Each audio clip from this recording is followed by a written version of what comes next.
في قلب السيدة زينب وسط الزحمة والدوشة والريحة اللي مخلوطة بين البخور والأكل الشعبي، في حكايات محدش بيحب يتكلم عنها بصوت عالي. أنا عبد الرحمن أحمد وده برنامج حكاوي الرعب. لو أنت لسه جديد في القناة أو لسه جديدة في القناة، ما تنساش إن أنت تشترك في القناة وتفعل زر الجرس عشان يوصلك كل جديد، وما تنساش تعمل لايك للفيديو دوت وتكمل القصة لحد النهاية. ويلا بينا نبدأ القصة. أنا ما كنتش مصدق الكلام ده لحد الليلة دي. القصة بدأت لما واحد صاحبي اسمه كريم قال لي تيجي معايا مولد السيدة بس بالليل بعد ما الناس تقل. قلت له ليه بالليل يعني؟ ابتسم ابتسامة غريبة وقال عشان تشوف الحاجة اللي بجد. رحنا حوالي الساعة 2 بعد نص الليل.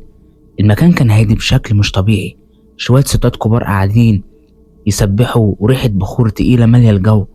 بس الحاجة الغريبة وشوشهم مش باينة، واقفين في دايرة وبيتمرجحوا يمين وشمال وبيقولوا كلام مش مفهوم. قربنا شوية سمعتهم بيقولوا مدد مدد مدد يا أهل السر مدد. قلت لكريم دول درويش يعني؟ رد عليا بهدوء بس دول مش أي درويش. واحد منهم فجأة وقف بص علينا، قسما بالله حسيت إنه شايفني من جوه مش مجرد بصة عادية. قال بصوت واطي انتوا مالكوش دعوة هنا، امشوا. كريم شدني وقال يلا نمشي مش وقته. بس الفضول خلاني ارجع لوحدي. تاني يوم رجعت نفس الميعاد بس لوحدي. الدايرة كانت موجودة، نفس الناس نفس اللبس نفس الصوت، بس المرة دي كانوا اكتر.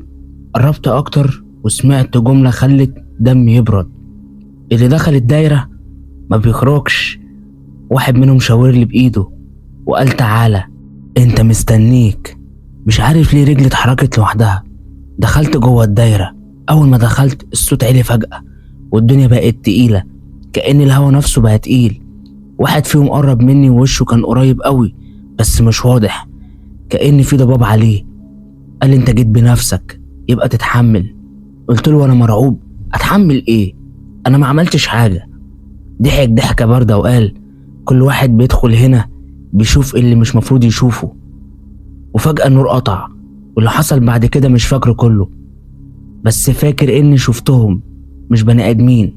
اجسامهم كانت بتتموج زي الدخان، وشهم بيتغير. واحد منهم عينه سودا كلها مفيش بياض. واحد تاني صوته كان بيطلع من اكتر من حتة في جسمه. وكلهم بيقربوا مني بيقولوا انضم انضم انضم الينا. صحيت بعدها على صوت اذان الفجر مرمي على الارض لوحدي. الدايرة اختفت، الناس اختفت، كأن مفيش حاجة حصلت. رجعت البيت وانا مش فاهم حاجة، بس من اليوم ده كل حاجة اتغيرت. بقيت بسمع صوتهم خصوصا بالليل، مدد مدد يا اهل السر. مرة صحيت لقيت هدومي كلها على ريحة بخور، ومرة تانية لقيت رجلي فيها تراب كأني ما كنتش ماشي في الشارع. رحت اسأل واحد كبير في المنطقة وحكيت له. سكت شوية وقال انت دخلت الدايرة؟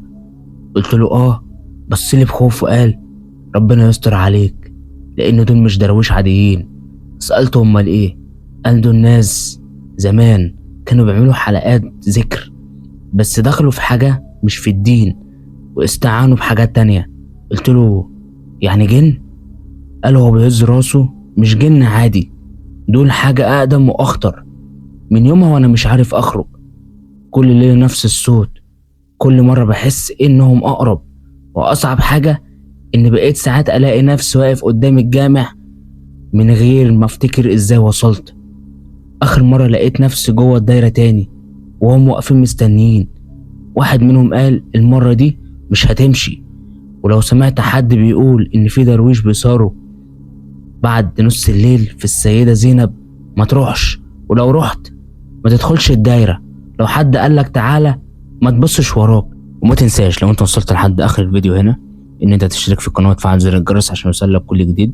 وما تنساش ان انت تعمل لايك للفيديو وتكتب تعليق وتشير الفيديو ده مع قرايبك اصحابك اهلك عيلتك اي حد تعرفه. شير الفيديو معاه عشان كله يستمتع بالقصة.